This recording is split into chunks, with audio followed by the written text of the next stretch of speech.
एक बार की बात है, सुषमा अपने पूरे परिवार के साथ खुशी खुशी मोहन नगर में रहती थी।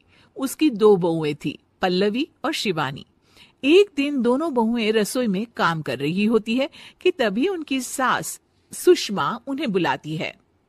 अरे बहू, जरा इधर तो आना। शिवानी, जरा जाकर देखना सासू माँ क्या कह रही हैं। दीदी आप ही देख लो ना जाकर, आपको भी तो सुनाई दे रहा है। अरे मैं आटा गूंद रही हूँ ना, तुम चली जाओ। हाँ तो मैं भी तो सब्जी काट रही हूँ ना दीदी। अरे बहू जल्दी आओ। ओह, ये तो जाएगी नहीं, मैं ही जाकर देखती हूँ कि क्या करना है। पल्लवी सुषमा के कमरे में जाती है। जी मम्मी जी, क्या हुआ? शाम को घर पर कुछ मेहमान आने वाले हैं, तो तुम अच्छा सा खाना बना लेना बहू। ठीक है मम्मी जी, आप बता दीजिए क्या क्या बनाना है और कितने लोग आ रहे हैं।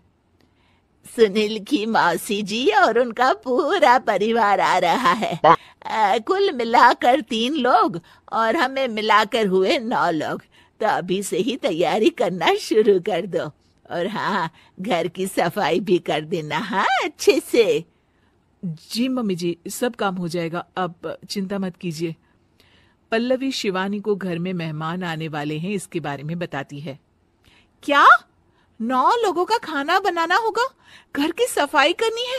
बाप रे, सासू माँ ने तो हमें घर की नौकरानी ही समझ कर रखा है।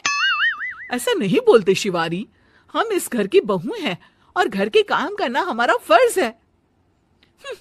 दीदी तो है ही सासू माँ की चमची, जब देखो सासू माँ सासू माँ। मैं तो इतना सारा काम नहीं करने वाली। शिवानी कपड़े लेकर गमला साफ कर रही होती है और चक्कर आने का नाटक करने लगती है। मेरा सर चकरा रहा है। तभी वहां पल्लवी और सासू माँ जाते हैं। अरे बहू, क्या हो गया तुम्हें? मम्मी जी, बहुत तेज सर में दर्द हो रहा है। तुम एक काम करो शिवानी, आराम कर लो। नहीं नहीं दीदी, घर में मेहमान आने वाले हैं, मुझे आपकी मदद करनी चाहिए। अरे कोई बात नहीं शिवानी, तुम आराम कर लो, मैं सब काम कर लूंगी। ठीक है दीदी, अगर आप इतना कह रही हैं तो आराम कर लेती हूँ। शिवानी आराम से अपने कमरे में मैगजीन पढ़ रही होती है। इसे कहते हैं आराम की जिंदगी।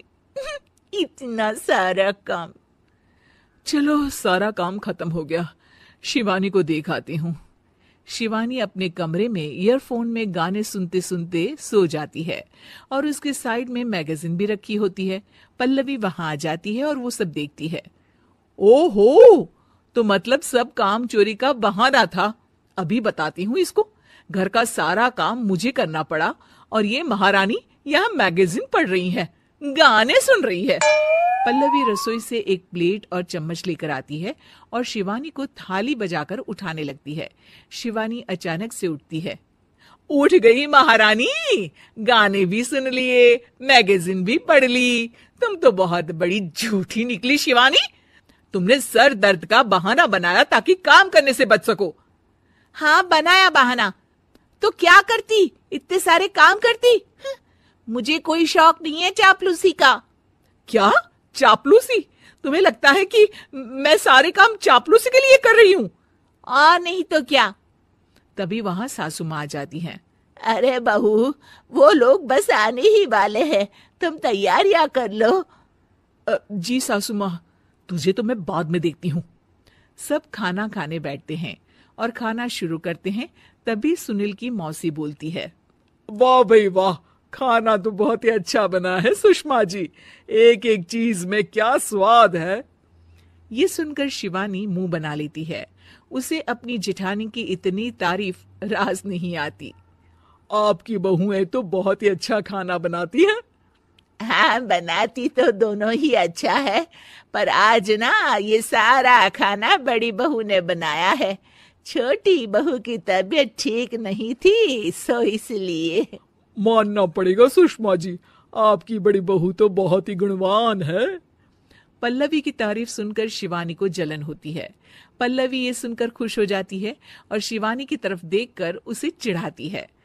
कुछ देर बाद मेहमानों के जाने का वक्त हो जाता है।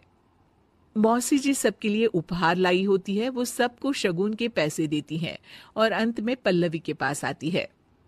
तुम्हारे लिए शगुन का लिफाफा तो है ही, पर बहू तुम्हें एक और उपहार भी मिलेगा इतना अच्छा खाना बनाने के लिए। मौसी अपने सोने के कंगन निकालकर पल्लवी को पहना देती है। ये लो, ये मेरे मनपसंद कंगन है, अब से ये तुम्हारे हुए। धन्यवाद मौसी जी। ये देखकर शिवानी तो पूरी तरह से जल जाती है और गुस्से से रसोई में चली जाती है। तभी वहां पल्लवी आ जाती है और उसे अपने कंगन दिखाने लगती है। देवरानी जी, अब आपका सर दर्द ठीक तो है ना? मुझे लगता है कि अब सर दर्द शुरू हो गया होगा आपका।